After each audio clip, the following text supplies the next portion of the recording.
Hello everyone, সবাই কেমন আছো? আশা করি সবাই খুব ভালো আছো। আর আমি খুব ভালো নেই, কারণ আমি এখানে এসে প্রচন্ড পরিমাণে ঘুরছি। আমি আসি এখানে রোজ ঘোরার জন্য, জাস্ট কিডিং। বাট এখানে এসে চিট ডে আমি সেলিব্রেট করছি, রোজই চাউমিন এগরোল এসবই খাচ্ছি।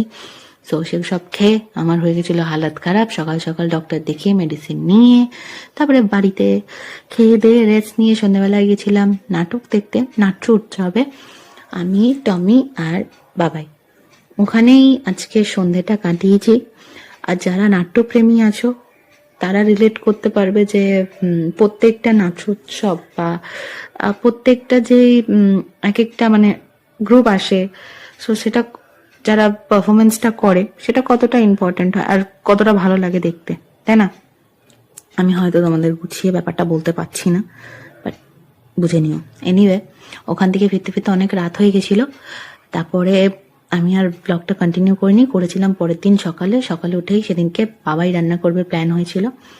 তারপরে এই যে মাঙ্কুর সাথে একটু দোলনা চলছিলাম। তারপরে সেদিন একটা ইনসিডেন্ট হয়ে গেছে, মাঙ্কুর হাত অনেকটা কেটে গেছিল, অনেকটা মানে অনেকটাই।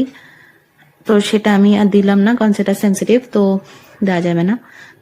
এটা ছিল তারপরের দিনের ভিডিও, মানে আমি 3 দিন ধরে একটাই ব্লগ করে গেছি। আর এটা 3 দিনের রিকভারি ছিল।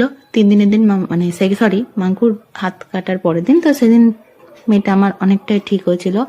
আমারও একটু পা কেটে গেছিল। আর সেদিনকে আমি গেছিলাম সালনে, একটু হেয়ার কাট করতে হবে। আফটারঅল নিজেকে তো একটু সাজিয়ে গুছিয়ে রাখতে হবে, কি বলো? সবসময় এরকম কি ভূতনির মতো ঘুরলে হবে? যাই হোক, ভিডিওটা কেমন লাগলো